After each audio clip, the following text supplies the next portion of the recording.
my humble obeisances. All glories to Srila Prabhupada. Hare Krishna.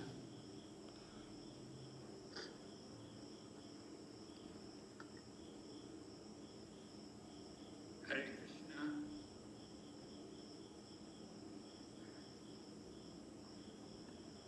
Hare Krishna, Vilas Maharaj.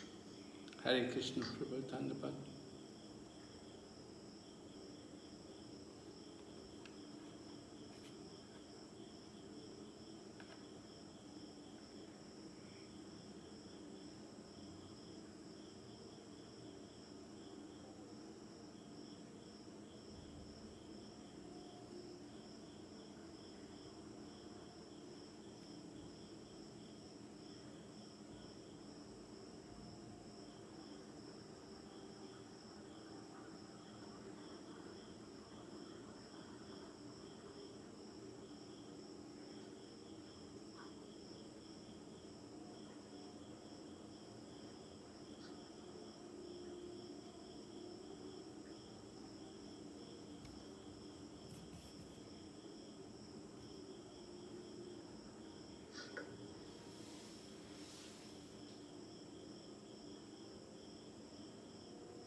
Yes, Maharaj, we can start, Maharaj.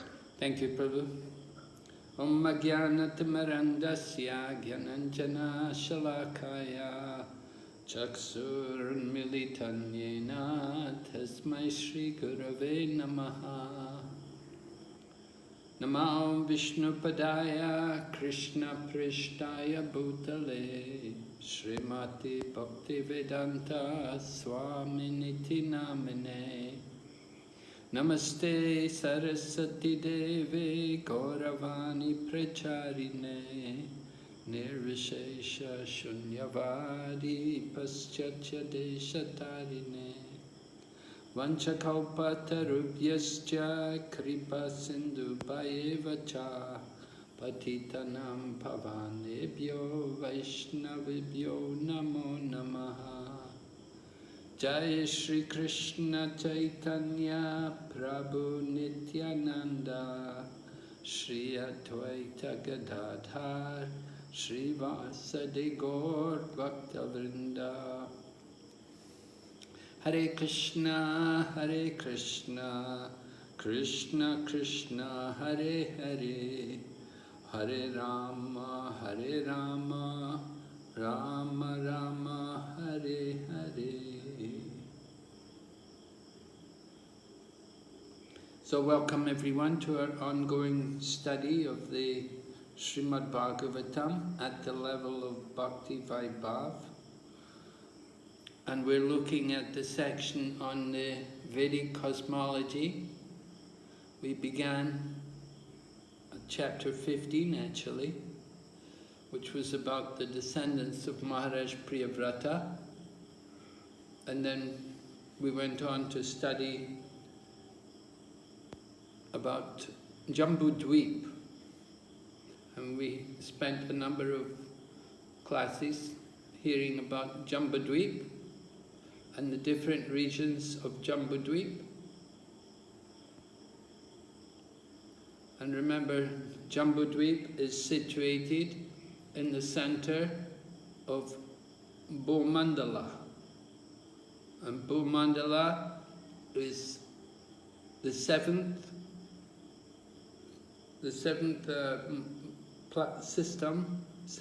planetary system from the top of the universe. So there's higher planets above Bhumandala, there's also lower planets. Bhumandala is central, in the center of the universe.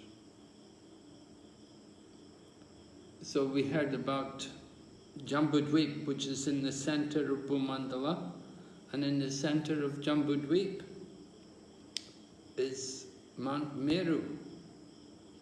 And Mount Meru is on the island of Ilavritavash. Ilavritavash, where Lord Shiva is the key personality, and he's worshipping Lord Sankarshan.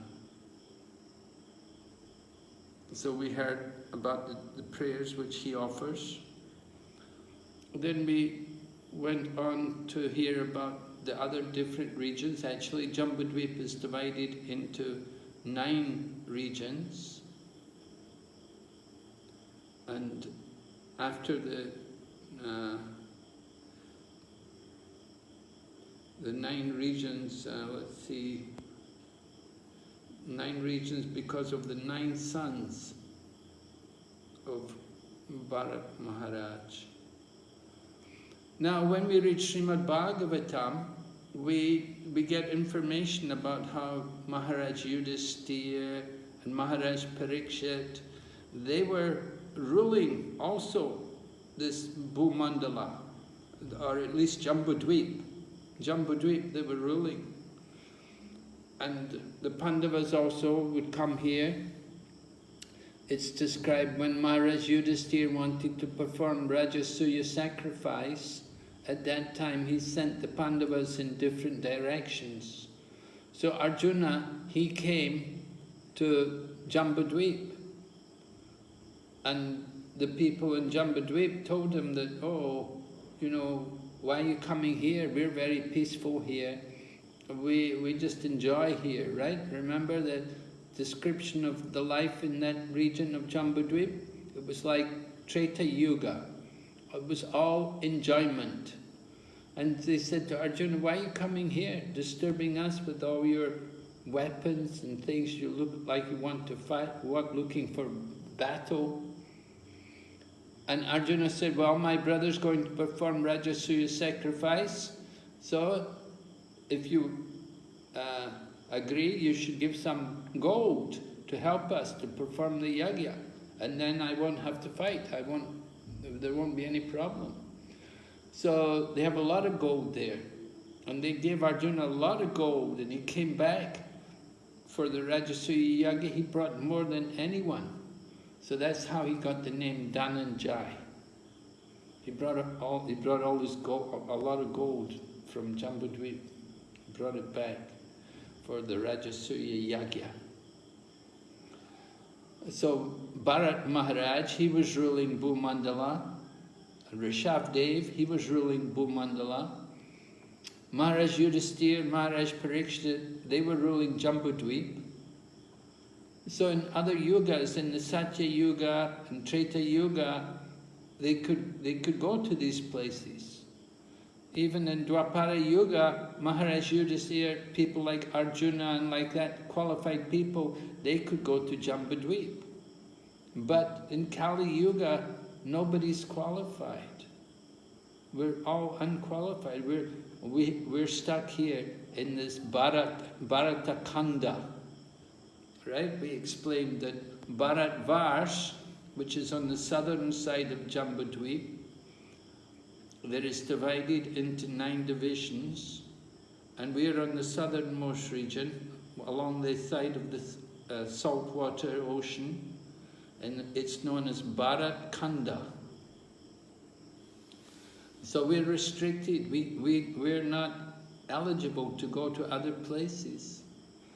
Just like, you know, going to the moon, Prabhupada said, can't go to the moon. You got to be you have to have very special qualifications.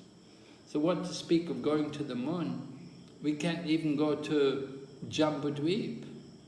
We can't go to these other different regions in Jambudvip. Although Bharatvarsh is part of Jambudvip, we cannot go to the other regions of Jambudvip.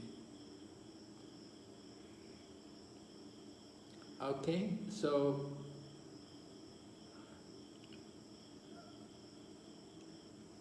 these different, we heard about the descent of Mother Ganga also, how Mother Ganga came from the hole in the universe created by the big toe of Lord Vamanadev. It came in to this universe and it goes first to, where does it go first? Who remembers? When the Ganga comes in, who remembers where the Ganga goes?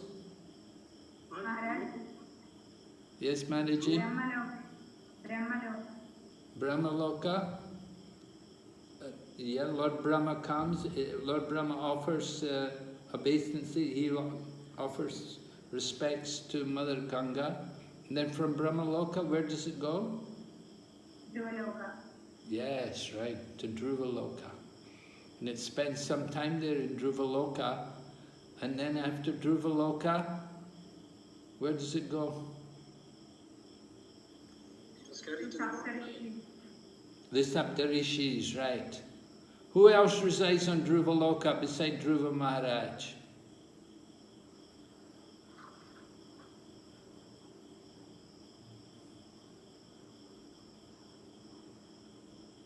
Do you know? Do you know anybody else who's living there on Dhruvaloka? Lord Vamanadev Maharaj. Lord Vamanadev? No. Shirodaksha Vishnu? Yes, I think Shirodaksha Vishnu, right. Lord Vamanadev, he went down to Patalaloka there with Bali Maharaj.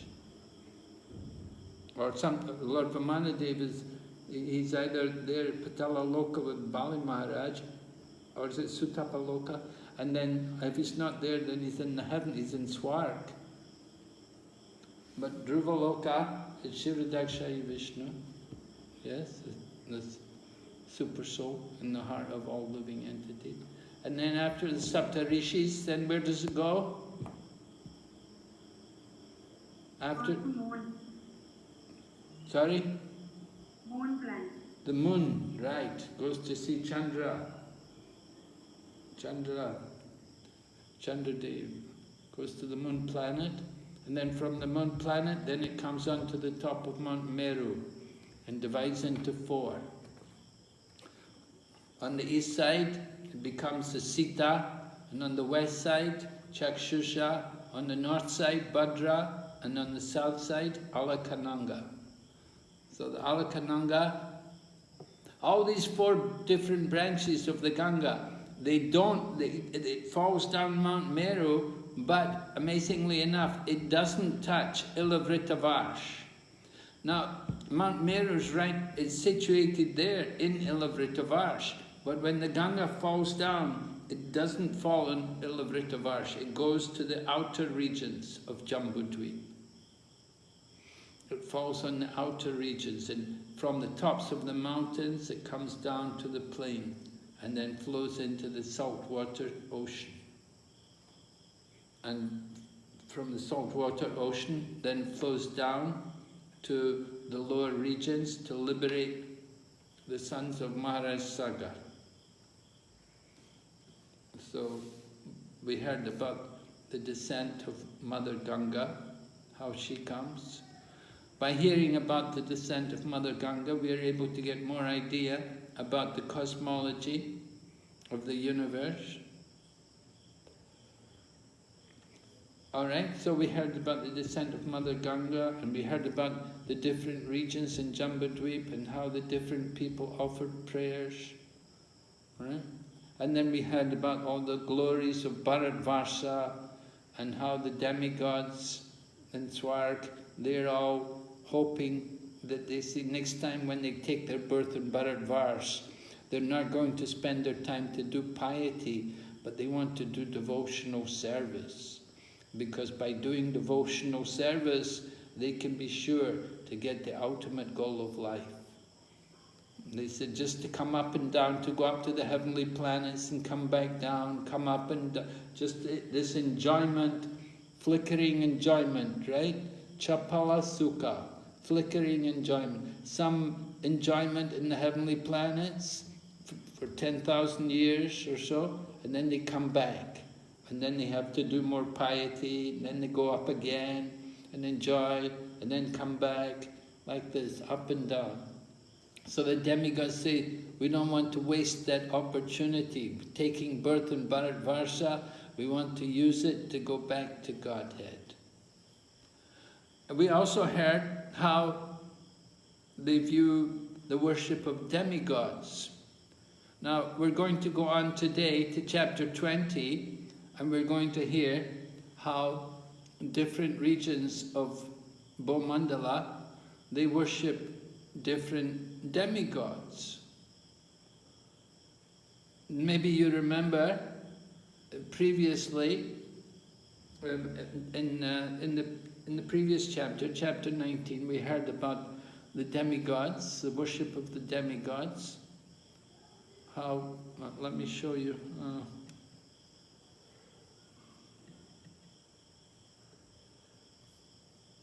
Yeah, it was in text number 26, chapter 19, text 26, there. Talks about demigod worship and how people in Bharatvarsha, they're fond to worship demigods.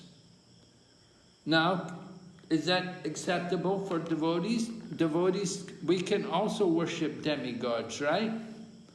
Who worship demigods? What are some examples of devotees who worship demigods? Ramakrishna Prabhu, you can tell us.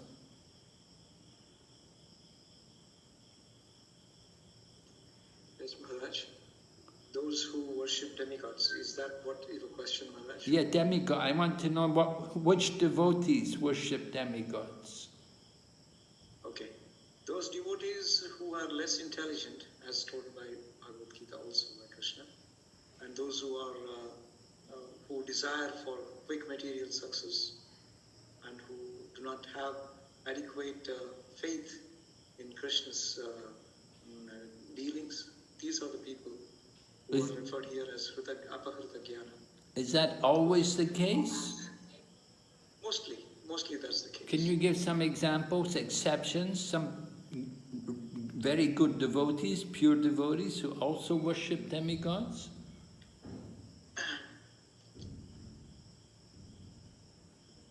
Well, I'm not able to quickly recollect someone like that.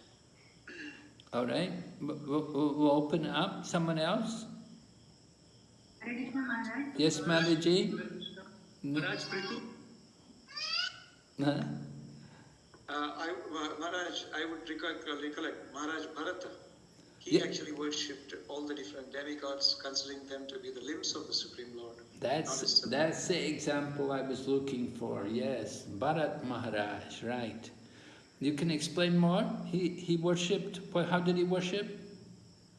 He considered that each and every demigod to be different limbs of the Lord, and thereby worshipping them was with the intention of satisfying the Supreme Lord, as the demigods, as the part and parcel and the servants of the Supreme Lord. He was not aspiring for a separate kind of a benefit from them, but he was aspiring for the all-inclusions of his worship. Can you give some examples of which parts of the body do some demigods represent? Can you think of some example? Like the mouth represents the fire. The mouth represents the fire, the sacrificial fire. The eyes represent the sun is represented as the eyes. Yes, the sun is the eyes. Yeah. And also it is referred like Mitra and Varuna are also represented in in the evacuation or the genitals part of it, like that. okay. Indra is like the arm of the Lord. Arms of yes, Indra is the arms. Indra is like the arm. The upper planets are like the upper part of the body, the head part of the body, and then the hellish lower regions are like the feet of the Lord. So, as the Satyaloka or the Brahma is represented with the forehead and so on. yes. Of course, the gopis, they also worship Katyayani. They worship Katyayani to get Krishna as a husband. That was a very special case. But Bharat Maharaj is the proper example, that he worshipped the demigods. And, well, he didn't actually worship the demigods, but when they did the yagyas, because he was a ruler, he was a king, so he was required to attend many different ritualistic ceremonies, and they would offer many different oblations to different demigods, but he would always see the offerings and the oblations that they're offering to the demigods as parts of the body of the Supreme Lord. He saw everything in relation to Vasudeva, Lord Krishna. And so that was his perfection, his devotion, his pure devotion. So here, in this next chapter, we're going to hear about how the demigods are also worshipped. In the previous chapter, Prabhupada spoke, as you mentioned, about Sakama devotees. Sakama devotees, people like, who was the Sakama Bhakta? Paramananda? Sakama Bhakta? Who worshipped the Lord with material desires? Dhruva Maharaj? Yes, right. Dhruva Maharaj, yes. Anybody else? You can think of another one who was also having material desires, distress? Gajendra Maharaj. Right, yes, Gajendra. So their worship was not pure, it was Sakama Bhakta, but they became pure. They became pure. So that's the arrangement of the Lord, that He can change the Sakama devotee into the Akama devotee. From a devotee with material desires, they become a devotee with no material desires. The Krishna arranges to give them shelter at His lotus feet. So worshipping demigods it's not against the principles of devotional service if we have the proper understanding.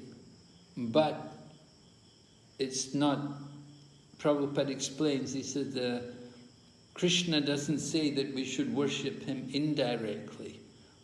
Rather, Krishna says we should worship Him directly. Manmana bhava madbhakto, right?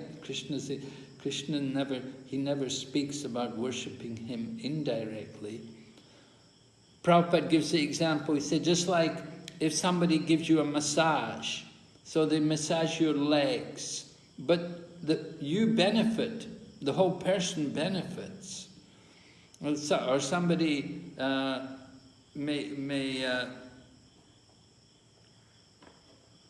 they may give some nice treatment for your hand, some little exercise for your hand to loosen the muscles, or maybe your shoulders get stiff or something. So they're giving service to one part of the body, but the person benefits. We benefit from that.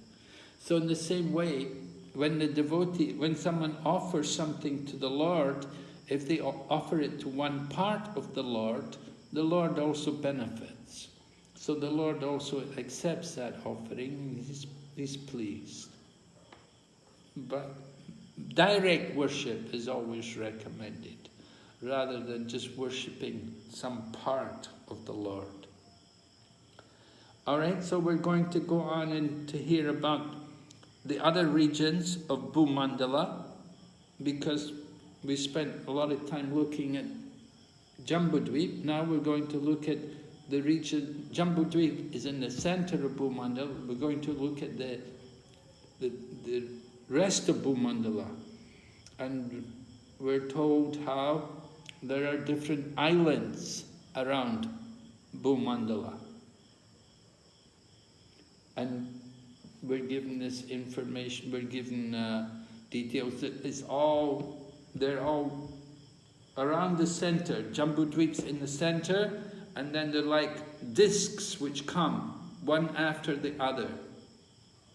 And between each region of land, tract of land, there's an ocean of different liquids. So we're going to hear about these things. We have first of all, we have the island of Plastabdvip, right? The island of Plakshadvip, and then Samalidvip, and then Kushadvip, and then Krochadvip, and then Sakadweep, and then finally Pushkaradweep. So 1, 2, 3, 4, 5 islands. 1, 2, 3, 4, 5, 6 islands, right? Because Jambudweep was the 7th one, and we're finished with Jambudweep. We're going to look at these 6 islands tonight, along with what's outside the islands, after the islands, and we get more information of what goes on there. So I thought we could divide it up among you and give each group an island to take, and you can tell us what's going on in these different islands. Right? How many people do we have in the class?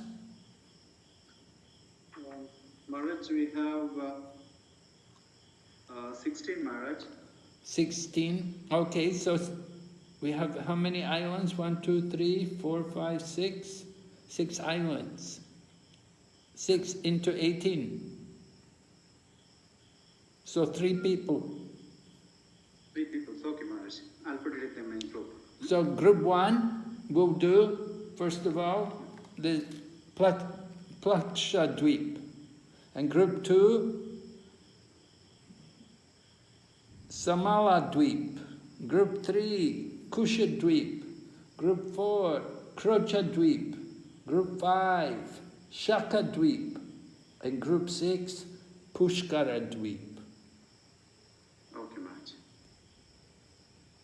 We just want to know what's happening there, what's surrounding, what kind of ocean is on either side, and who lives there, and tell us about the place and who they're worshipping and how they're worshipping.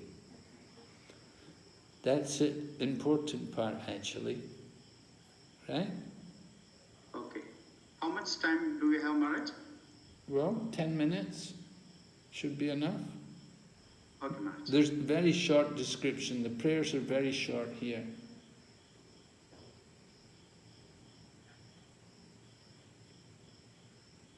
Okay? Okay, I'll create the group, Maharaj, now. Okay, thank you.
Jai Govinda Prabhu. I think we could close the rooms now. Okay, Maharaj.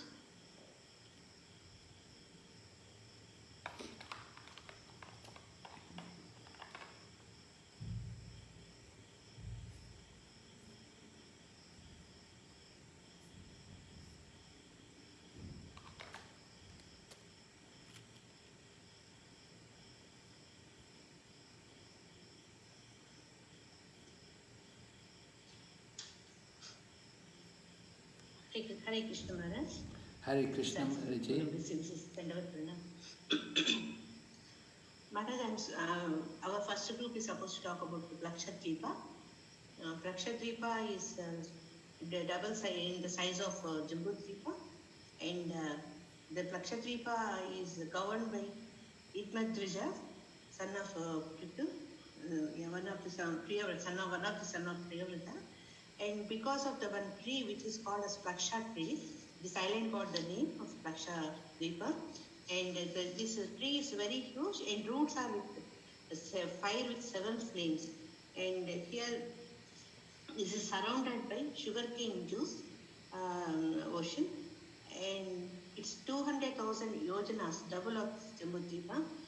And the inhabitants live for 1,000 years, and they worship the Supreme Personality of Godhead as represented by Sun God. Amrita Padma, you can continue. Thank you, Maharaj. So they lived for 1,000 years. How long did the people on Jambudvip live for? Do you remember on the Bomaswarga region? How long were they living there? The residents in Bomaswarg, the 8 regions on Jambudvip. There's Bharatvarsh. Huh? 10,000 years. Yeah, that's right, 10,000 years, right. But here, on this Plakshadvip, they're living for 1,000 years. But still, very similar. They're like demigods, and it said also about the pregnancy of the women is also like demigods. So how is it?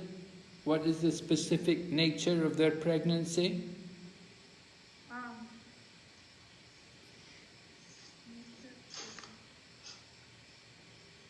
How do they give birth?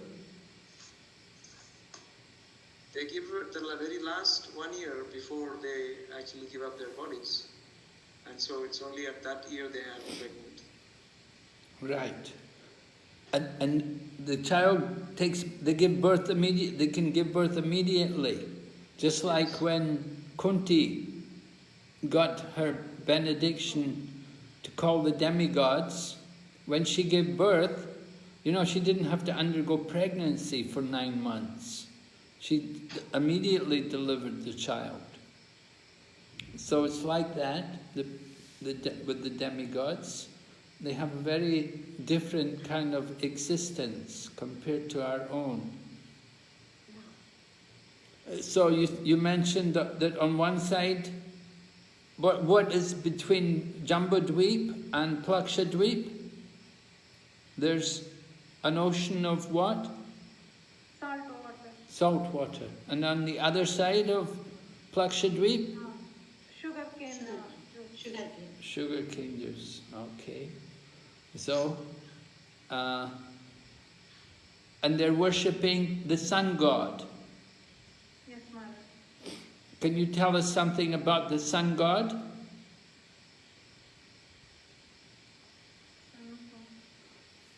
Hare Krishna Maharaj. Yes.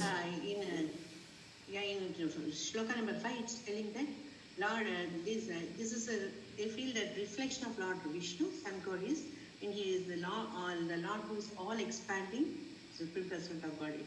So they are thinking the Sun God as the representation of the Lord, reflection of the Lord. That's why they are praying him. Okay. Do you know the prayer in the Brahma Samhita about the sun god? Yes, Maharaj. Check Shuddha. Yeah. Yes, go ahead, say it.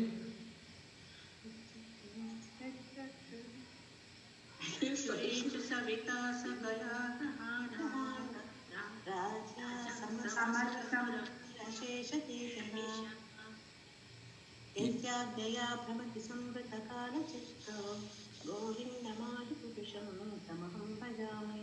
And the others of Lord Govinda, actually the sun god is roaming around on the wheels of time. That's why he's controlling. Yes, right. He's mounting the wheel of time. So he controls time, right? Yes, ma'am. And the sun is compared to which part of the body of the Lord? Eyes, ma'am. The eye of the Lord, right. We are all dependent on the sun. Without the sun, we cannot see anything. So we're very much dependent on the sun. Why else do we depend on the sun? Apart from seeing.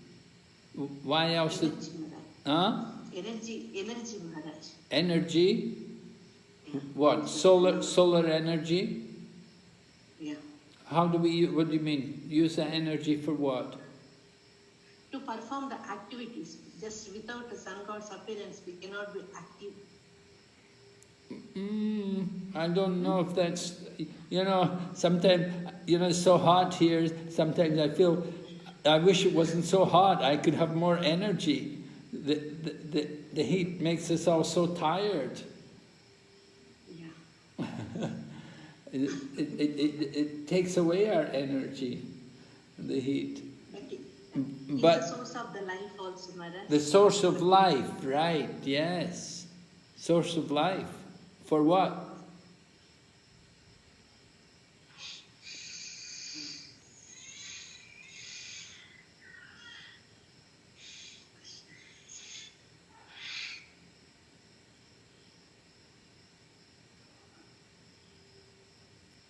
The sun is the source of life for?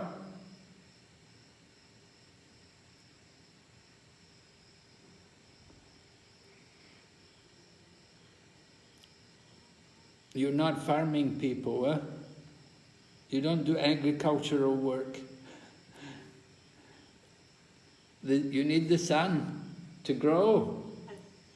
For vegetables. For all the plants, yeah. Huh? But the plants life also. Yeah, plants, right. Plants. Rainfall also. Of course, we need the rain also, yes, but the sun is also important. How could they do the harvest? How could they harvest the rice and the wheat if there was no sun? So it provides heat and light also to see everything. In schools they used to tell them, Maharaj, photosynthesis, we need sunlight. Yes, we need sunlight. And also, what about the sun god? How did Krishna use the sun god?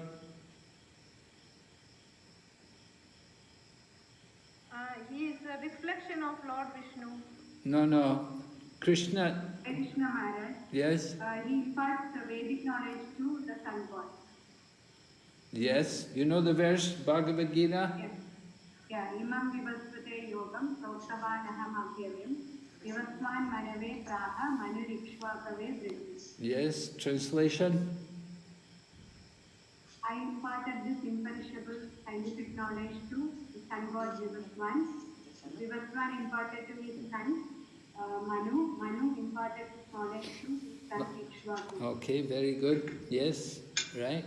So Krishna, the sun god, Lord Krishna gives the sun god the knowledge. He speaks the Bhagavad Gita, and it's like a line of disciplic succession, right? But that line was broken. In course of time, the knowledge was lost, and Lord Krishna had to come again and re-establish. And we also see with the Kshatriyas. There's the dynasty of the Kshatriyas comes from the sun god, right? Who was born in the dynasty coming from the sun god? Lord Ramachandra. Yes, Lord Ramachandra appears in the line coming from the sun god. Very good. Okay. So, what about the prayer offered? How did they pray to the sun god?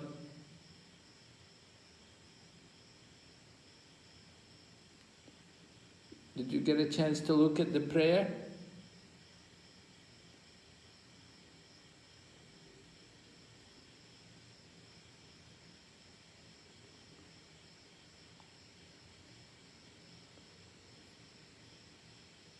Hare Krishna Maharaj. Yes? In shloka number 5. Yes, text number 5, right.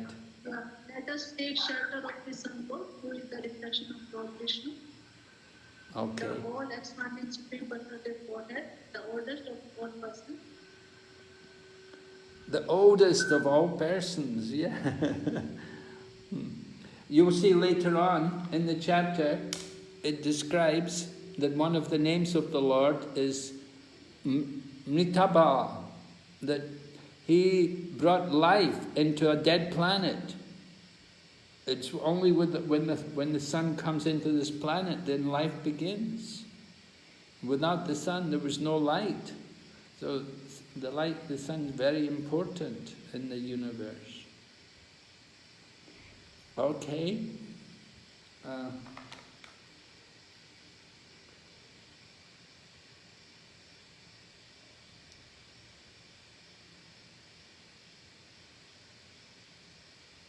Anything else we can think about the sun god? Prabhupada writes in the purport,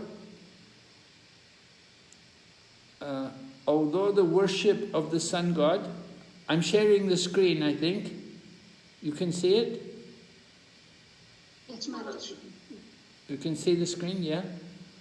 So this the purport of text number 5 here.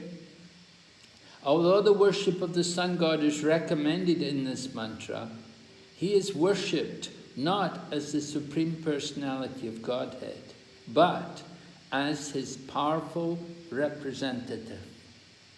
Right? So, a distinction. We have to worship, we can worship the sun god, but worship him in the proper way. And what is the result of people worshipping the sun god? Where are they going to go? Are they going to go back to Godhead?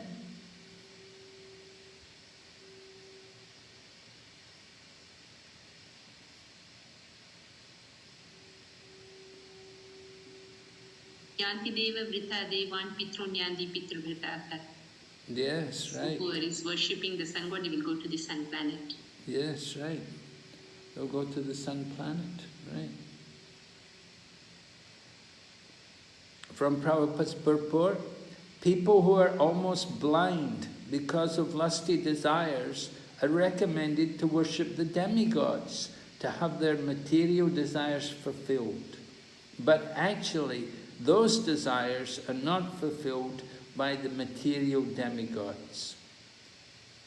Whatever the demigods do is done with the sanction of Lord Vishnu. People who are too lusty worship various demigods instead of worshipping Lord Vishnu, the super soul of all living entities. But ultimately it is Lord Vishnu they worship because he is the super soul of all demigods. So the demigods also have Lord Vishnu in their heart as a super soul. All right? And then text 6 describes more about the qualities of the residents of Plakshadweep. Longevity, sensory prowess, physical and mental strength, intelligence and bravery, all manifested equally in the inhabitants. Okay, then let's hear from the next group. They're going to tell us about the next island. Next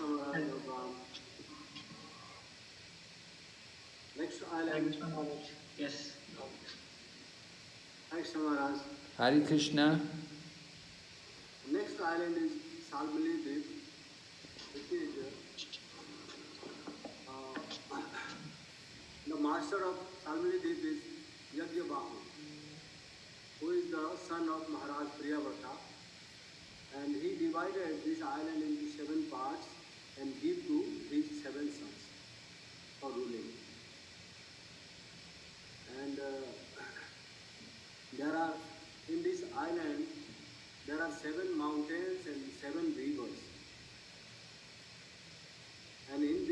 inhabitants praying the sun god, moon god,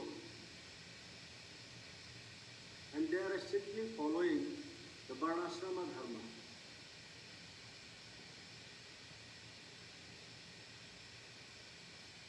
Yes?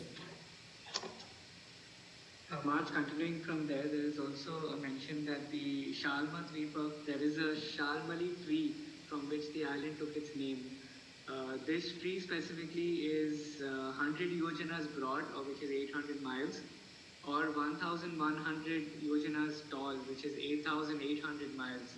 And this tree is the residence of Garuda, who offers Lord Vishnu a lot of Vedic prayers. And then we see that the son of Maharaj Priyavata, who is Yajnabahu, he is the master of this Shalmali Dvipa. He divided the land into 7 tracts, which Om Govind Prabhu mentioned. And I think the last part, Nandakishore Prabhu. Yeah, Hare Krishna. Please accept my humble obeisances, Guru Maharaj. All glories to Srila Prabhupada. In the last, it's mentioned that what prayers are being offered to the moon god, and it's said that the inhabitants of Shalmala Dweep are praying that they mention that the moon god has divided time, a full month, into 2 fortnights. One is called Shukla and other is Krishna. And this he does in order to distribute food grains to the Pitas and the demigods. Thus they refer to him as the moon who is dividing time, and he is the king of all residents of the universe. And they pray to him that may he remain their king and guide. And in that way they offer their obeisances unto the moon god. Thank you. Can you tell us something about the moon? How is it? Are there some references about the moon in Bhagavad Gita? Yes, Guru Maharaj. In the 15th chapter, verse 13, it said, Gam avishya cha bhutani dharayami ahamojasa pushnami choshadi sarvaha soma bhutvo rasatmakaha.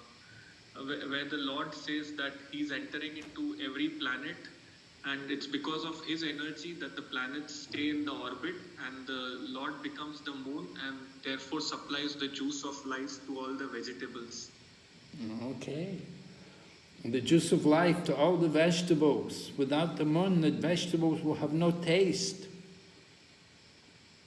Actually, you find it like that nowadays, because I know in China, they grow the vegetables under... They grow them in plastic tent. They have these huge plastic tents, and they grow them in there because then they don't get all the snow or the ice, and they have these special tents for growing things. But because the tents don't get the rays of light the same, so the vegetables don't have taste. The conditions are so artificial. This is Kali Yuga. The vegetables and the food which we grow, the quality is much deteriorated from how it used to be. So the moon also, we have the dynasty of the Kshatriya kings coming from the moon, right? Who appeared in the line from the moon?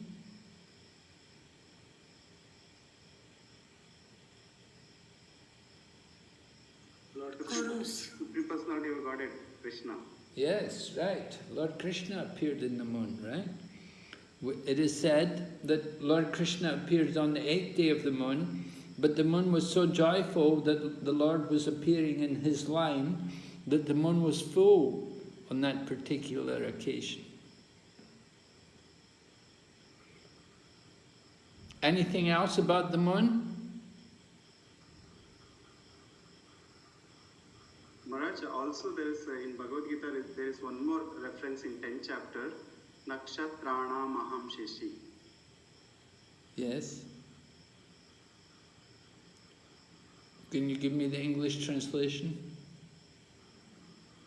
Of the stars, I am the moon. Okay. of the stars, or of the nakshatras, I am the moon. Yeah, of the nakshatras, I am the moon. Yeah. Okay, thank you. Yeah, Krishna's vibhutis. So, people worship the moon god, some people worship the sun god. I remember in Bombay, in Mumbai, there's those Parsi people, right? The Parsi people, who do they worship? They worship fire god, Maharaj. The fire god, okay, so we're going to hear about the fire god now. That's the next one, I think. Kroshadweep. Alright, who's going to speak on the Kroshadweep? Ramananda Prabhu, please go ahead. Hare Krishna Maharaj. Hare Krishna. Janapranam Maharaj. Yeah. Maharaj, the Kushadvipa, the slokas are from 13, explains about the Kushadvipa from 13 to 17, Maharaj. Okay. So, Kushadvipa, it is surrounded by an ocean of liquid ghee, and it is as broad as the island itself. And the dimensions of the Kushadvipa is 800,000 yojanas. It is equal to 64 lakhs miles wide. So on one side there's ghee, what's on the other side? A liquor. Yes, the outside of the ocean of the liquor is this Kushadvipa, is the liquor, ocean of liquor. Oh, Kushadweep is surrounded by an ocean of... Kushadweep surrounded by an ocean of ghee. So Malidweep was surrounded by liquor. So liquor is on the inside of the Kushadweep, and on the outside of the Kushadweep is the ghee. Ghee. Right. Yes. Okay. And in the Kushadvipa, there are clumps of kusha grass. So, and this kusha grass was created by the demigods, by the will of the Supreme Lord. And it appears like a second form of the fire, which is very mild and with the pleasing flames.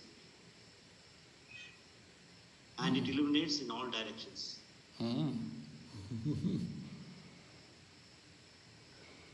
Yes, and Prabhupada's purport, he has an interesting purport. He talks about his own conviction. Can you tell us? What does Prabhupada say about it? Here it talks about the flames on the moon, however, unlike those on the sun, must be mild and pleasing. This is our conviction. So, the modern theory that the moon is full of dust is not accepted in the verses of Srimad Bhagavatam. So, the modern theory talks about the moon is full of dust, so which is as told by the scientists and the astronauts who tells that they have seen they landed in the moon and then explains. So this is not at all accepted in this the verse of Srimad Bhagavatam.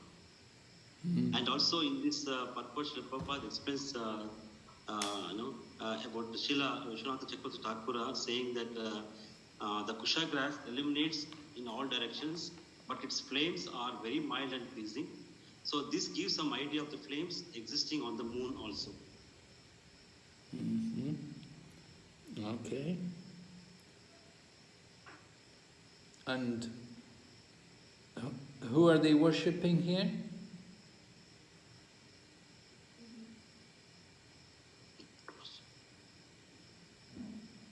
Fire god. Fire god, man. Okay. And how do they worship?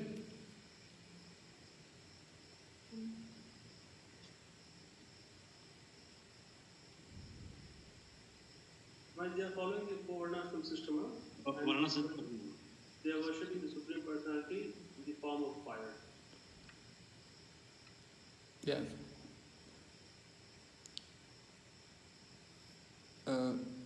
Usually,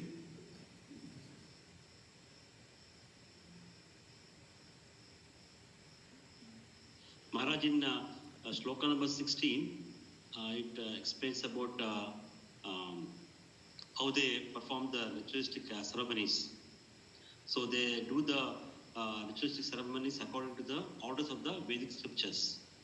And thus they worship the Lord in this aspect as the demigod of fire. Yes, the demigod of fire. In the Vayu Purana, there's a statement that the earth planet, the earth planet, there's a lot of water on the earth planet, but actually the basis of the earth planet is earth. It's a concentrated earth.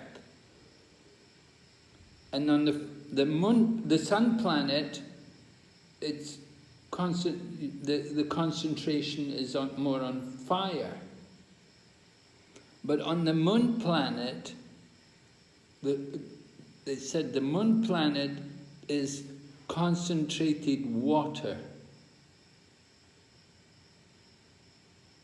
That's the difference between these different places. So well, not just here we're talking here about Bhumandala, but in the universal system, the moon planet is made up of concentrated water, and the earth is earth itself, and the sun, of course, there are people there on the sun planet. People are, of course, here on this planet, they think, how is it possible any life could be there? But life is everywhere. Living entities are everywhere. Just the point is that on the sun planet, the composition of the bodies will be different. The composition of the bodies of the living entities on the sun planet will be predominantly fire. To live in that fiery atmosphere, they have to have a fiery body. And similarly, on other planets, the life will be there, but in different compositions, not like our own earthly bodies. And as you go to the higher planets, like in Swarga and up Brahmaloka and so on, everything becomes more and more subtle. And there's no gross body. This is difficult for people to understand how, we tend to be very limited in how we understand life. We think of life only as we know it, as we can see with our eyes. And when we hear about beings having celestial bodies, they think, oh, it's just some story, just some fairy tale, it's not really true, and no facts. But the Vedas, and here in Srimad Bhagavatam, it's very clearly indicated how these different demigods can come.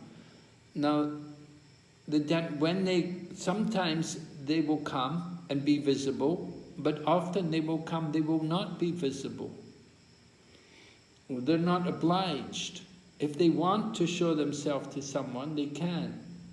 But they're not obliged. Their forms are like that. Their forms are subtle.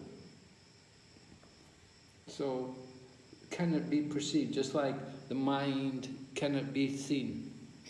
But we have a mind, an intelligence, we have these things, but we can't see it. So the demigods, they have also subtle forms, which we're not able to see so clearly. So on the different planets, different living entities will have these different bodies. So Mantra 17 describes how they worship the fire god. O fire god, you are a part of the Supreme Personality of Godhead, Hari, and you carry to him all the offerings of sacrifice. Therefore, we request you to offer to the Supreme Personality of Godhead the yajnic ingredients we are offering, the demigods. For the Lord is the real enjoyer. So the devotees in Kushadweep are asking the fire god to carry their offering and give it to the Lord. Just like we know when we do the yajna, when you do the fire sacrifice, then that fire is like the tongue of the Lord. And we offer the grains and the ghee onto the tongue of the Lord in the form of the fire. And Prabhupada gives a nice example about the tax collector is taking money from all the citizens, but then he gives it to the government office, to the treasury. It's not for him. He's only collecting on behalf of the government. So the same way the demigods, they accept the offerings, it's not for them, but it's for offering to the Supreme Lord. Just to read from Prabhupada's purport here, text 17. Similarly, all the demigods, as faithful servants of the Supreme Lord, hand over to the Supreme Lord whatever is offered to them in sacrificial performances. There is no fault in worshipping the demigods with this understanding, but to think that the demigods are independent of the Supreme Personality of Godhead and equal to him is called Rita Jnana, a loss of intelligence. Kamaistasya Rita Jnana prapadyante naya devata. Right? So one who thinks that the demigods themselves are the actual benefactors is mistaken.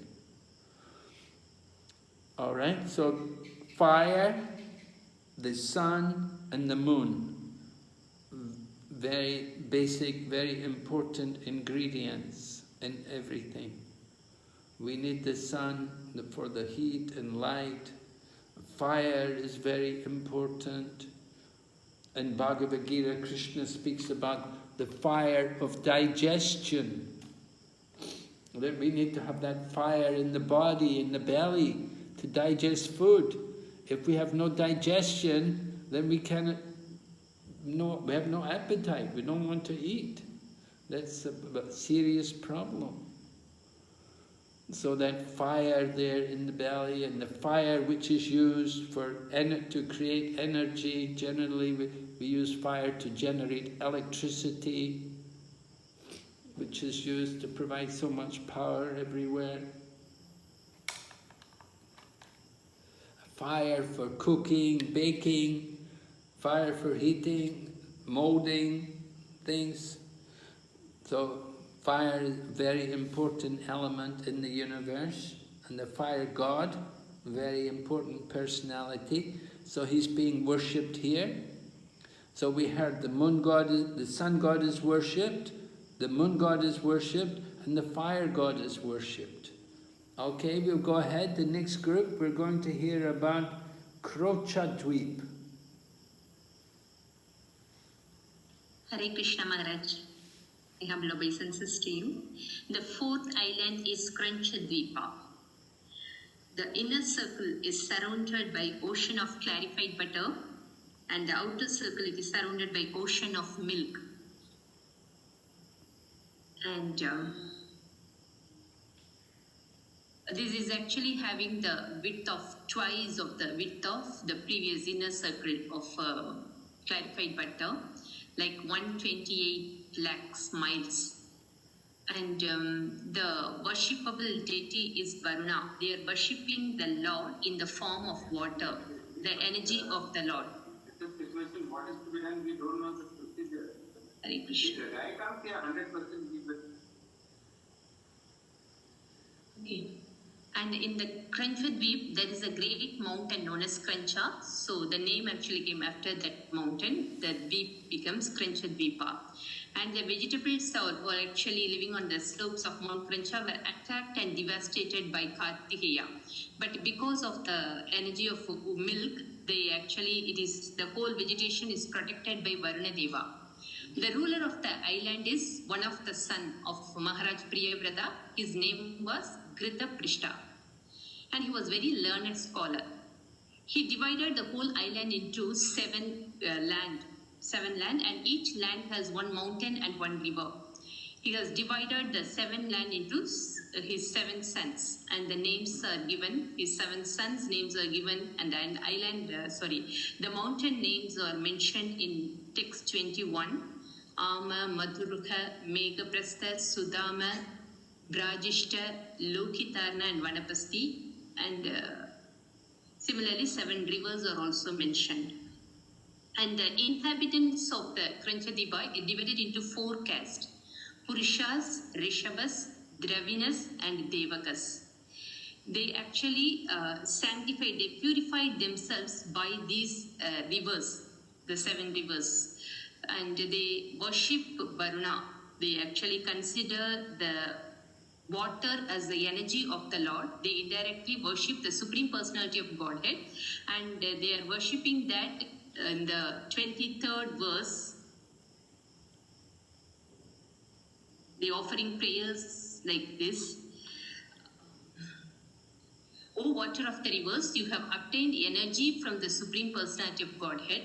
Therefore, you purify the 3 planetary systems known as Bhuloka, Bhuvarloka, and Svargaloka.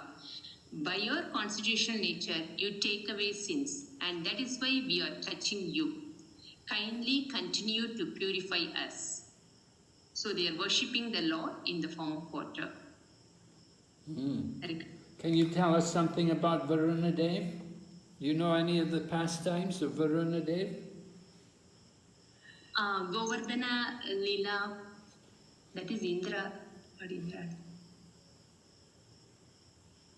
Varuna Dev. Hare Krishna Maharaj, Lord Ramachandra was angry at Varuna.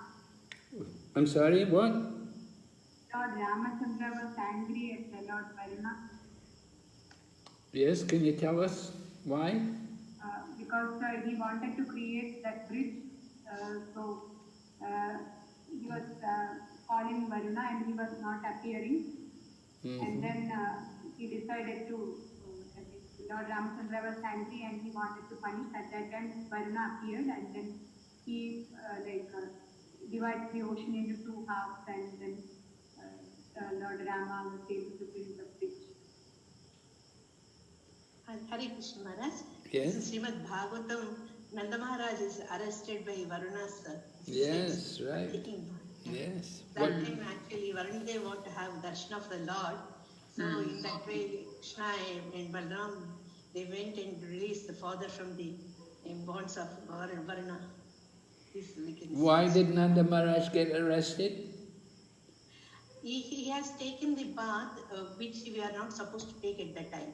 Few minutes before the bathing time, he took bath on Ekadashi day. Yes, at the end of the Ekadasi, right? Yeah. And he got arrested by a foolish servant of Varuna. Actually, Nanda Maharaj didn't do anything wrong, but the servant of Varuna was foolish. And then what happened when Lord Krishna came there? Varuna asked for the forgiveness and he prayed the Lord. So he could have the darshan of the Lord. Yes. Nanda Maharaj was surprised to see how much respect Varuna had for Lord Krishna. When Lord Krishna came there, Varuna Dev was worshipping Krishna.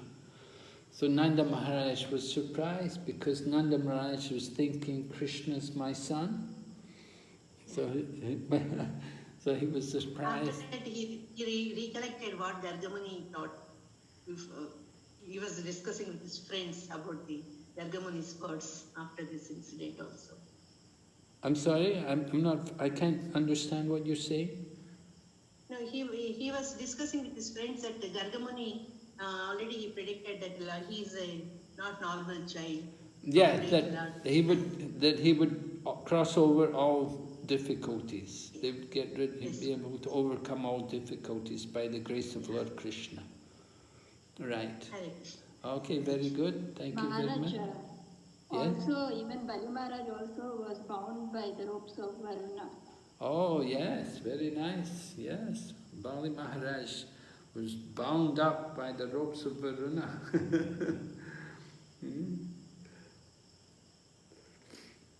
All right, very nice examples. Hare Krishna Maharaj.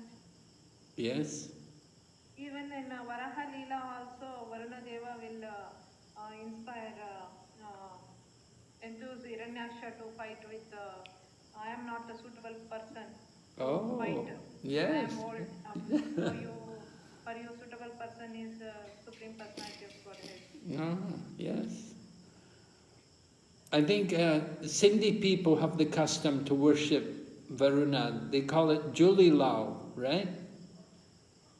They call him, there's a name Julilal. They have a deity, Julilal. And yes, Maharaj. Julilal. That's Varuna? Yes, Maharaj. Yeah, I know that in the Hindu temple in Hong Kong, they have a Julilal deity there. It's very popular for the Sindhi people. So here the residents of Kroncha Dweep are offering their prayers to Lord Varuna, and they're asking Lord Varuna that purify us through your energy, the water of the rivers. So taking bath in the rivers is so nice, right? When you bathe in the river, you go to Ganga or somewhere like that, where there's a nice flowing river and you can take bath, especially when it's very hot and humid. You can go and bathe in the river. It's so purifying. So the residents of Kroncha Dweep, they're saying, please kindly continue to purify us. You take away sins. That is why we're just by touching these rivers, takes away sins and purifies us. But of course, bathing in the holy rivers will purify after a long time. But how can we get purified quickly? Maharaj, by chanting Hare Krishna Maha Mantra. Right. And by the association of nice devotees. Yes, right. By the grace of the Vaishnava Thakur, it will purify very quickly. So the energies in the river, energy in the sun and the moon, this energy is coming from the Lord. In Prabhupada's purport there, text number 23, the energy of the Lord acts throughout the creation. Just as heat and light, the energies of the sun act within the universe and make everything work. The specific rivers mentioned in the Shastras are also energies of the Supreme Personality of Godhead, and people who regularly bathe in them are purified. It can actually be seen that many people are cured of a disease simply by bathing in the Ganga. Similarly, the inhabitants of Kroncha Dweep purify themselves by bathing in the rivers there. Very nice. All right, next group, Shaka Dweep. Hare Krishna Maharaj, Danda Pranam. Hare Krishna. Yes, Maharaj. Shakadeep is around 32,000 yojanas in width, and an inner circle is surrounded by ocean of milk, and the outer circle is by ocean of churned yogurt.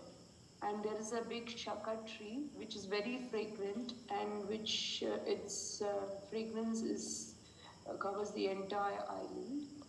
And the master of the island is the son of Priyavarta, known as Mehatiti, and he has divided the island into 7 sections to his 7 sons, which is named after his sons: Projava, Manajava, Pavanama,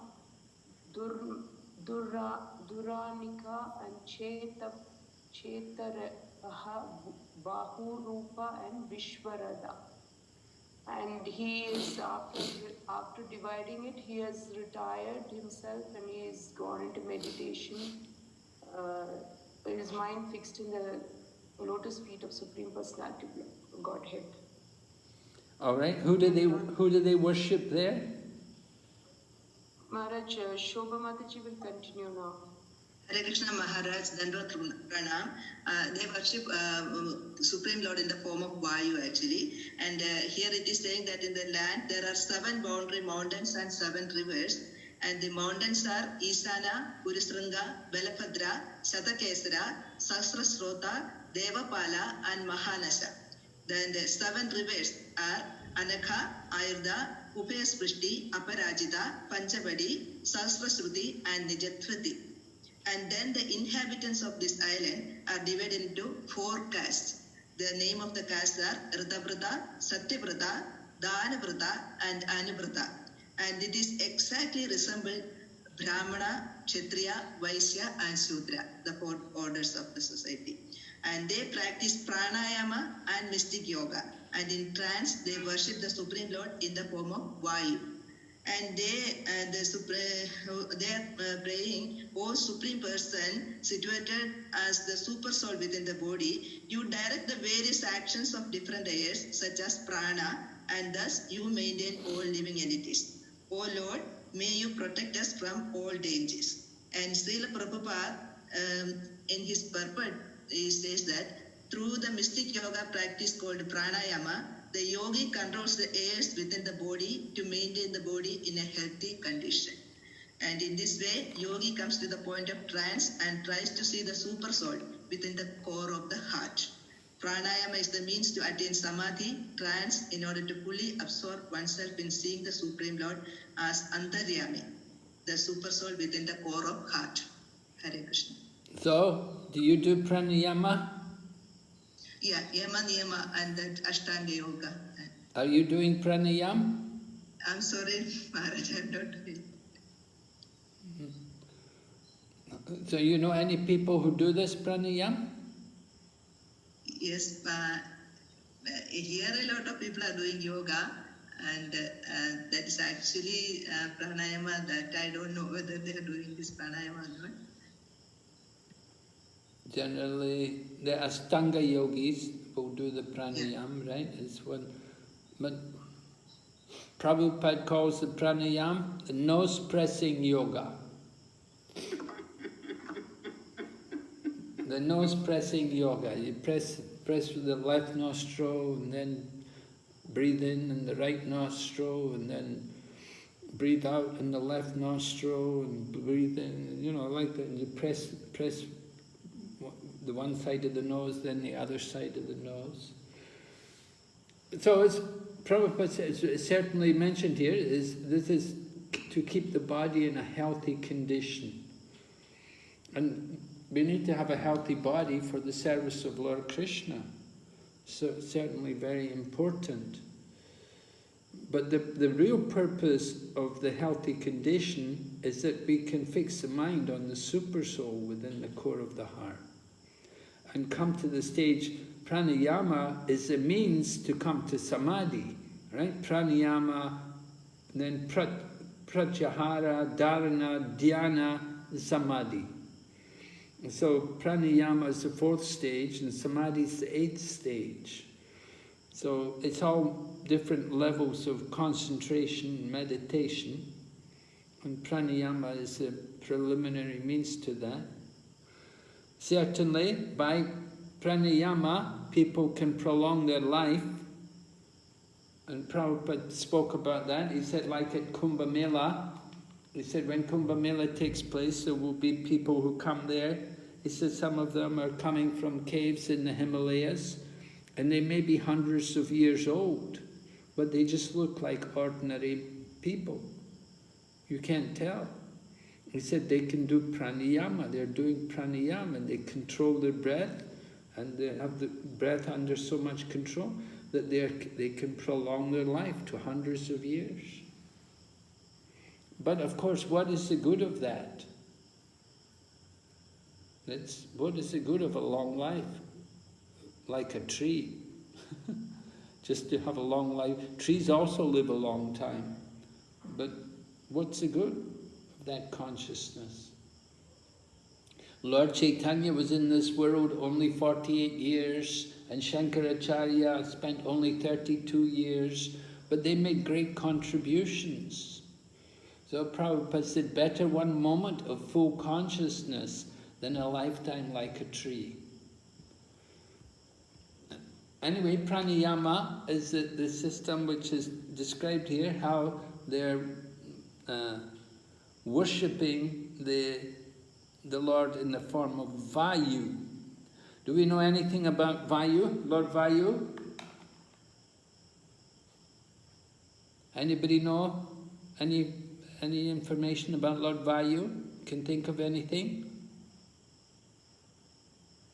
Hare Krishna Maharaj, in Bhagavad Gita it is saying that Vayu carries fragrance, like that living entity also carries different conceptions of body. That also is, it is that is Sharidam Yadavapnoti Etchapyukramati Grihi Toitani Samyadi Vayur Gandhani Vasyat. I thought it said like the air carries the aroma. Air carries the aroma, yeah. So Vayu, generally we think of Vayu as the wind god, right? Yes. So, who was the son of Vayu? Hare Krishna Maharaj, one is Bhima and one is Hanuman. Hanuman, right, and Bhima, yeah. Bhima also. Yeah. And they had a pastime together, right? When Bhima went up the Himalayas, there was an old monkey laying on the path. Yeah. He was not removing his tail. Right, he wouldn't move. He said, you move me. And then Bhima tried to move, he couldn't move him. And then he understood, oh, you must be my brother. So they were brothers. So Hanuman gave a benediction to Bhima. Where did Hanuman reside? On the flag, Maharaj. On whose flag? Flag. Chariot of Arjuna. Right, on the flag. Yeah, Kapitwaja, right, on the flag of Arjuna. And he said, whenever you need me, you yell and I will come. Or just the yell of Hanuman would be there to support. Who else is connected to Vayu? Maharaj, Madhvacharya is also an incarnation. Right, that's right, yes. Madhvacharya, yes. And what did Madhvacharya do? Actually, it's a pastime. He went to the Himalayas, right? And he was up at Badarik Ashram. And in Badarik Ashram, there's a deity of Vyasadeva. So he was reading his commentary on the Bhagavad Gita to the deity of Vyasadeva. And then a voice spoke to him. A voice spoke to him, said, come outside, I want to speak to you in private. So Madhvacharya went outside and he was carried by the wind god. He was carried to the upper region of Badarik Ashram. There's the earthly Badarik Ashram and there's the higher Badarik Ashram. So Madhvacharya was taken up there because he's the son of Vayu, so Vayu could transport him up to the higher region, and there he directly met Srila Vyasadeva. Not just the deity, but Srila Vyasadeva was there in the higher Badarik Ashram. And so Madhvacharya read his commentary on the Bhagavad Gita to Vyasadeva, and Vyasadeva said, yes, very nice, very good. You preach this, you go everywhere and preach this knowledge everywhere. So this is some pastimes of Vayu. Okay, so we'll go ahead. We still have, the next island is Pushtadweep, Pushkaradweep. Yes, Maharaj. Maharaj, next to Shakadweep, it is Pushkaradweep, which is surrounded by, the outer circle is surrounded by ocean of yogurt, and next we have this Pushkaradweep. Again, it is surrounded by ocean of sweet water, that is tasteful water. The dimensions, it is 6,400,000 yojanas, and it is twice as the ocean of yogurt. That is the size of this Dvipa Maharaj. And in this Dvipa there is a lotus flower with 100,000 pure golden petals, which are as effulgent as flame of fire. And this lotus flower is considered to be the sitting place of Brahma. And in the middle of this island, there's a great mountain named as Manasottara, which form the boundary between inner side and outer side of the island. And its breadth and height are 10,000 yojanas. On that mountain, in the four directions, are the residential quarters of demigods, such as Indra. And in the chariot of sun god, the sun travels on the top of mountain in an orbit called Samvatsara, encircling the Mount Meru.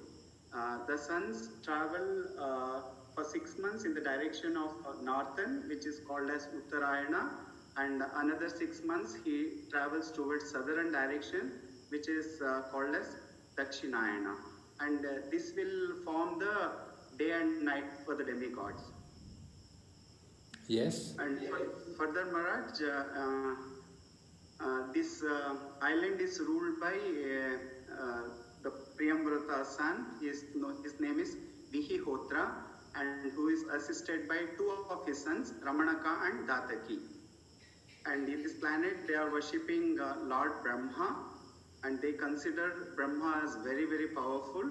So they offer their prayers to him, because they consider Brahma is a karma maya, and he performs the ritualistic ceremonies, and by doing that one will attain the position, and because of Vedic ritualistic hymn become manifest with him, and he is very much devoted to the Supreme Lord Narayana, and therefore in one sense he is non-different from the Lord.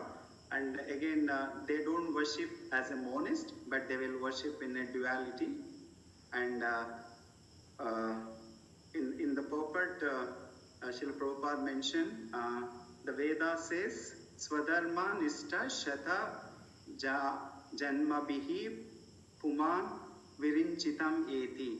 If one follows Varnashrama Dharma very nicely for 100 births, then he will be awarded the post of Lord Brahma. So this is about this Pushkara Maharaj. Okay, thank you. So Pushkara means lotus, I understand. And you can see it's a very special lotus which is being described there. 100 million petals of gold. Not an ordinary lotus, but very special. Of course, it's the seat of Brahma, we're told also. So very nice. And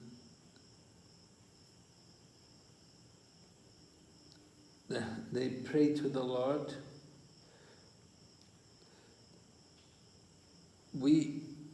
They offer their prayers unto Lord Brahma, the form of manifest Vedic knowledge. So Lord Brahma is called Brahma Linga, which indicate that his entire form consists of Vedic knowledge. So it's almost like you can understand, he doesn't have a gross form, it's a subtle form. And his entire form consists of Vedic knowledge. So Brahma, of course, is only worshipped at Pushkar. That's the famous pastime that he was cursed by his wife because he took a second wife, couldn't wait for his wife to come, and so she cursed him that he would only be worshipped at one place, and that place was Pushkar. So here we have Pushkara Dweep, and it's the outermost region of the Bhumandala. It's the outermost island anyway, ruled by one of the sons of Priyavrata. So Priyavrata had 7 sons, and there's 7 islands here mentioned, and each son has been given an island and ruling, and they're worshipping a particular form or a particular expansion or demigod. And here in Pushkara Dweep, they're worshipping Lord Brahma. So Lord Brahma is usually worshipped at Pushkara Dweep, so this is proper, right? This is in line, right? Lord Brahma can only be worshipped at Pushkar. And so this is Pushkara Dweep, so it's not going against the curse. They're keeping the curse. All right, so Lord Brahma, he's our Adi Guru in our Brahma Madhva Sampradaya. He's one of the 4 Sampradayas, along with Lakshmi, 4 Kumaras and Lord Shiva. And Lord Chaitanya took his initiation in this line, coming from Lord Brahma. So Lord Brahma, he enjoys Sakya Ras relationship. It said in this universe, at this time, the Lord Brahma has a friendship relationship with Lord Krishna. And Srimad Bhagavatam describes how the Lord shook hands with Brahma.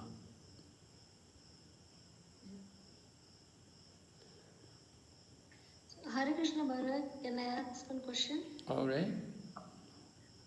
So all these places also, they don't have the understanding that pure devotional service is the highest. They are worshipping the different demigods, understanding the representative of Krishna, or like... Yeah, well, they're worshipping these demigods with the understanding that they are part of Krishna, right? So we're told, that this is the indirect worship of the Lord, you could say. But they do recognize that these are demigods, that they're not the Supreme Lord.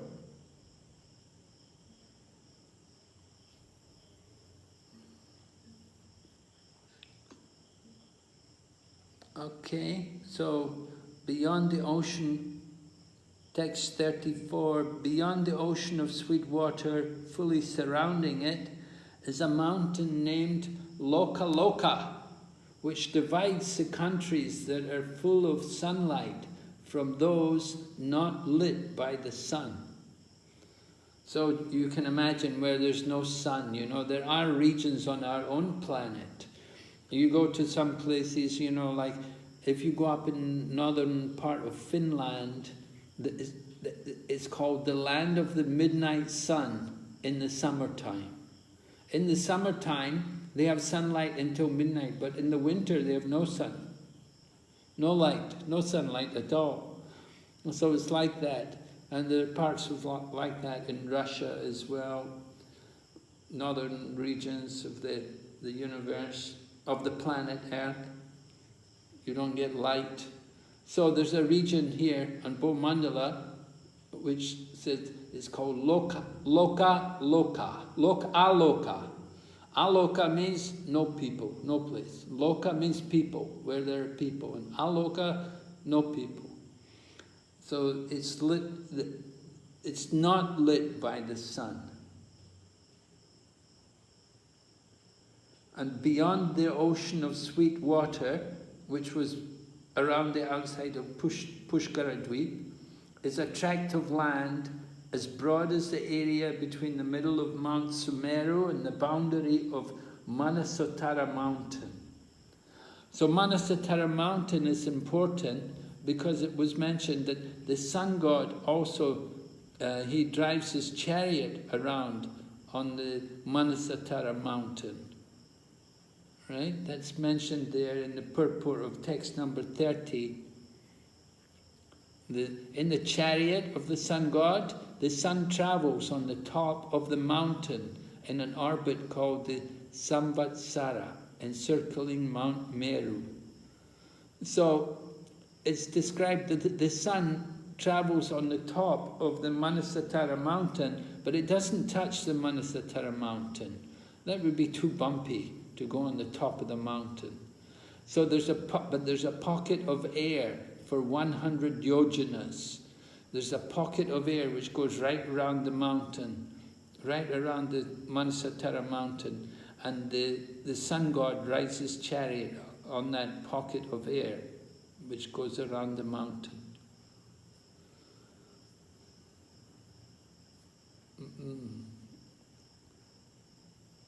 Okay, so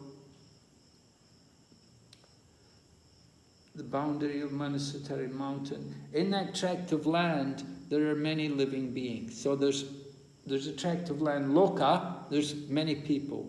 But beyond it, extending to the Loka mountains, is another land which is made of gold.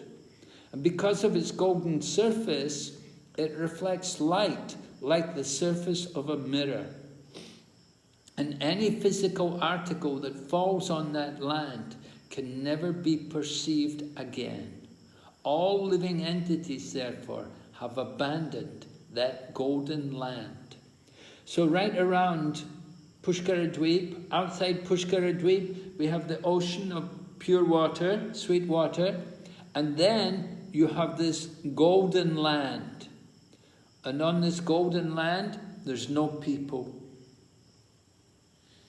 On the golden land, there's no people. And then between the lands inhabited by the living entities and those that are uninhabited stands the great mountain which separate the two and which is therefore celebrated as Lok Aloka. So between the land, on one side are the living entities and on the other side is uninhabited. In the middle, there's this mountain, huge mountain, huge mountain, goes all the way up to Dhruvaloka, and it separates the two. It separates Loka from Aloka. So the mountain is called Loka Aloka. So it has, the Srimad Bhagavatam states, text 37, by the will of Krishna, the mountain known as Loka Loka has been installed as the outer border of the three worlds, Bhur, Bhuvar and Swar, to control the rays of the sun throughout the universe. So the rays of the sun are only up to Loka Loka mountain. On the other side of Loka Loka mountain, there's no sun. There's nothing. So no people, no sun, nobody goes there. But up to Loka Loka mountain, that's where you've got the inhabitants. All the luminaries from the sun up to Dhruvaloka distribute their rays throughout the three worlds, but only within the boundary formed by this mountain. Because it's extremely high, extending even higher than Dhruvaloka, it blocks the rays of the luminaries, which therefore can never extend beyond it. So we're getting some information, interesting information about the geography of the universe here. We're hearing about, first of all, we heard about Saptadweeps. The Saptadweeps, the 7 islands. And then outside Saptadweep, you have the Golden Land. And then outside that, you have the mountain, Loka Loka mountain. And then on the other side of Loka Loka, nothing. In the purport, Prabhupada writes, this vivid description of how the rays of the sun are distributed throughout the different planetary system of the universe is very scientific. Sukadeva Goswami described these universal affairs to Maharaj Parikshit as he had heard about them from his predecessors. So, Prabhupada's explaining how we have to accept this. This is coming through the parampara. And then Prabhupada gets into explaining about modern science. And the history of science is only 200 years, a few hundred years. What do they know? They don't accept Srimad Bhagavatam, but Prabhupada said, how can they deny the perfect astronomical calculations that existed long before they could imagine such things? So there is so much information, very perfect, accurate information with figures and distances and positions of different planets. It's all there. There's even one planet in the universe. It was only discovered a couple of hundred years ago, but it was told about in the scriptures thousands of years ago. So Prabhupada said, there is so much information to gather from Srimad Bhagavatam. Modern scientists, however, have no information of other planetary systems, and indeed are hardly conversant with the planet on which we are now living. So what do they know? Scientists don't know anything. All right, so going ahead, 38 describes that they have established the truth of that the distance between Sumeru and the mountain known as Lokaloka is 1/4 of the diameter of the universe, or in other words, 1,000 million miles, or 1 billion miles, or 125 million yojanas. One yojana being 8 miles. So this is the distance between Sumeru and the mountains known as Lokaloka. That's up to where people are living. After that, nothing.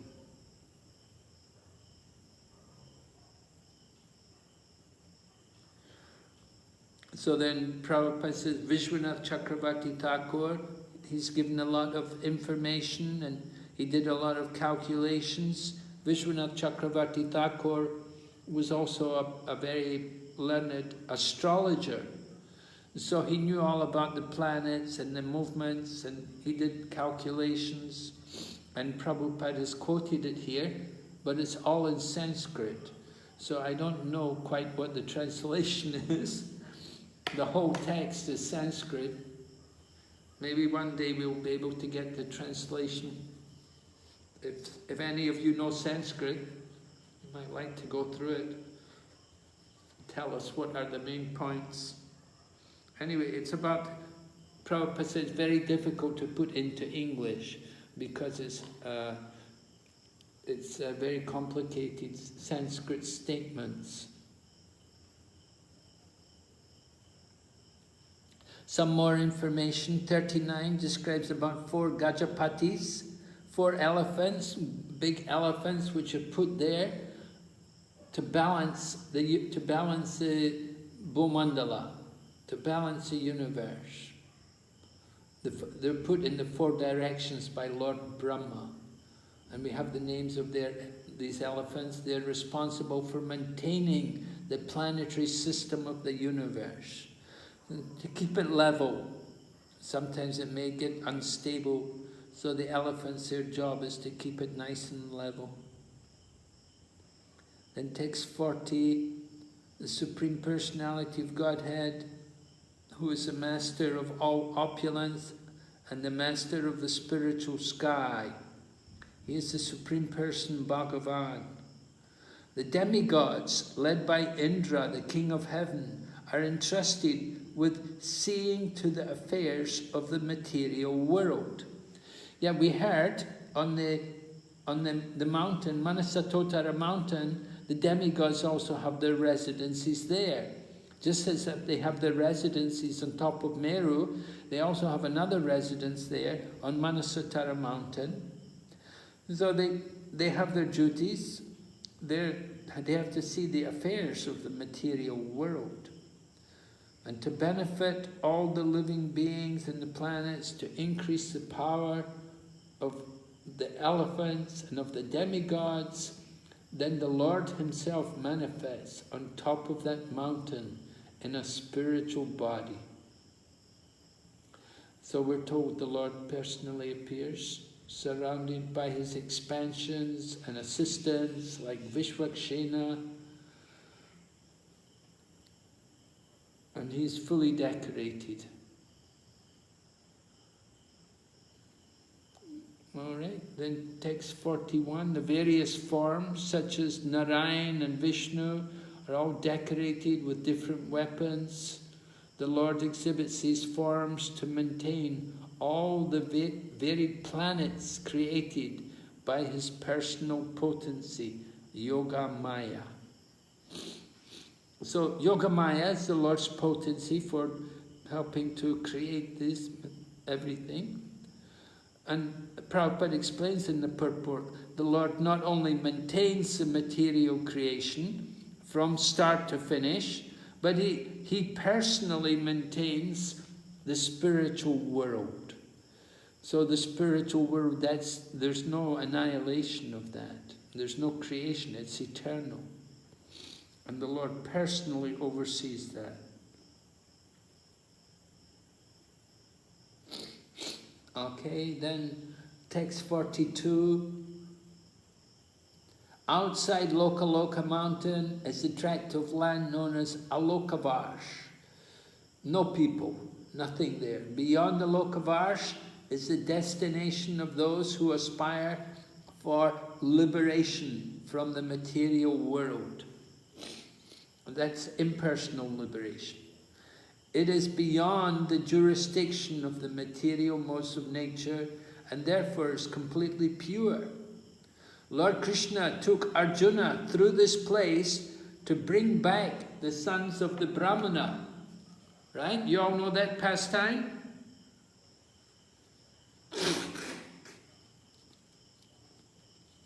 Yes, Maharaj, that all the children were dying as soon as he would give birth, and then even Arjuna promised that he'll get the child back. Yes. And then they went to Mahavishnu. Is that the same pastime, Guru Maharaj? Yes, right. Yeah, the children were all taken away. Arjuna had promised he'd give up his life if he couldn't save the children.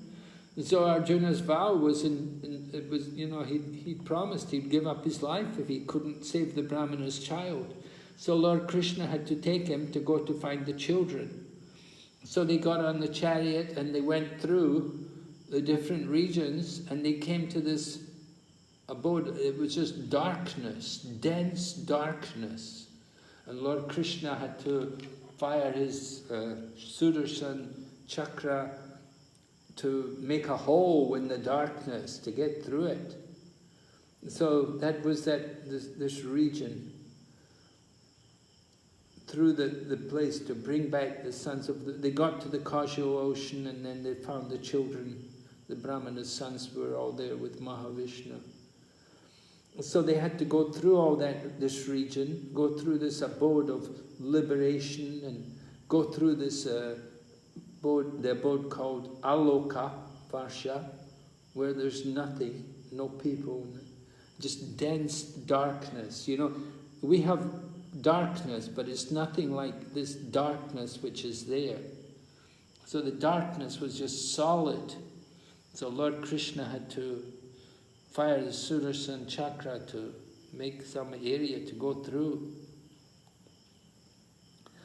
Okay, then text 43, we're told how the sun is in the middle of the universe, vertically, in the middle of the universe, so it lights everything in the area between Burloka, and so it's between Burloka and Bhuvarloka. Right? It's in the middle of the universe, it's directly above Mount Meru, and it's between Burloka and Bhuvarloka, which is called Antariksha, outer space.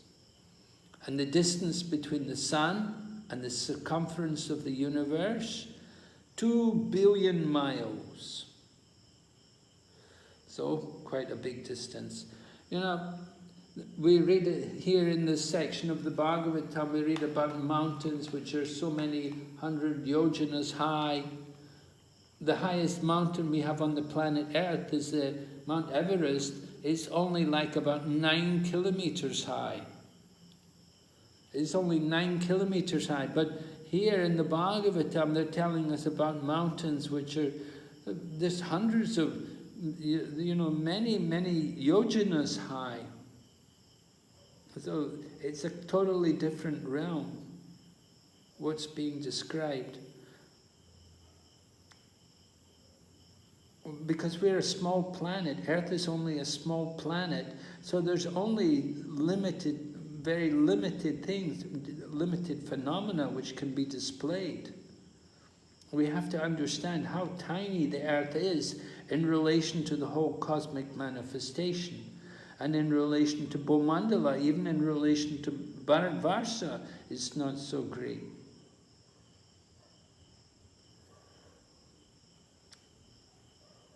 Okay, so then we're told here the sun god is also called Vairaja, the total material body of all living entities. Because he entered the dull egg of the universe at the time of creation, he is also called Martanda. Martanda, the dead egg. He entered into the dead egg and he brought it to life, right? And he's called also Hiranyagarbha because he received the material body from Hiranyagarbha, Lord Brahma. Hiranya means gold, and Garbha, that womb, the cosmic womb. So, Hiranyagarbha, because the sun god comes from Lord Brahma, so he can also be known by the same name as his father. And the Purport Prabhupada explains, whether Brahma is the Supreme Personality of Godhead or an ordinary living being, he is known as Vairaj Brahma and Hiranyagarbha Brahma. Therefore, the sun god is also accepted as Vairaja Brahma. Okay, that pretty much covers everything.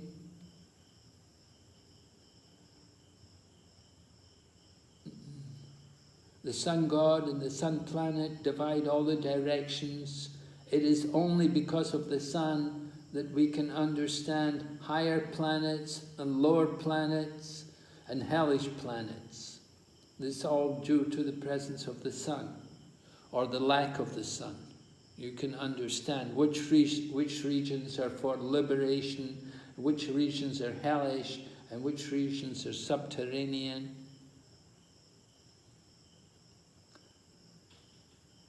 All right? Okay, so that pretty much that's covered. We'll just do this last verse. All living entities, all different living entities, depend on the heat and light given by the sun god from the sun planet. That was brought up when we were talking about the sun. And therefore, the Lord is called Drig Ishwara, the personality of Godhead, presiding over sight. Because without the sun, we cannot see anything. So the sun god is called Drig Ishwara, allowing us to see.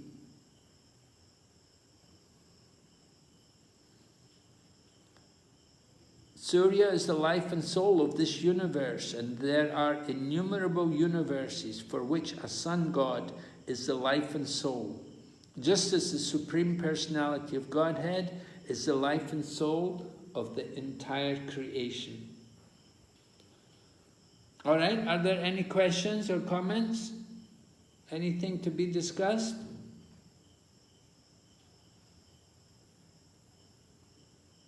Is everyone keeping up? Are you following? We have been talking here about the 7 islands created by Priyavrata. And he gave each of the islands to one of his sons. He had 7 sons. In Jambudweep, there were 9 divisions. And the 9 divisions were given to the 9 sons of Bharat. So we're going on the next class, chapter 21. We'll hear about the movements of the sun.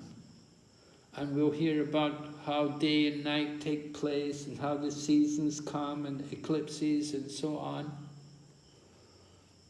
So you can look over that chapter, 21. It's not a big chapter, but interesting information. Some devotees really get absorbed in this cosmic, the cosmology, Vedic cosmology. Some devotees really specialize in it, and they do a lot of things, so make a lot of books and presentations on it. So if you like to study it more, very good. You can understand more about the universe. Okay, so we will stop here tonight. Thank you very much. Today's Ekadasi here. Is it Ekadasi there? Yes, Maharaj. Okay, so we should stop now. So I hope you had a good Ekadasi. Srila Prabhupada ki jai. Gaur Bhakta Vrinda ki jai.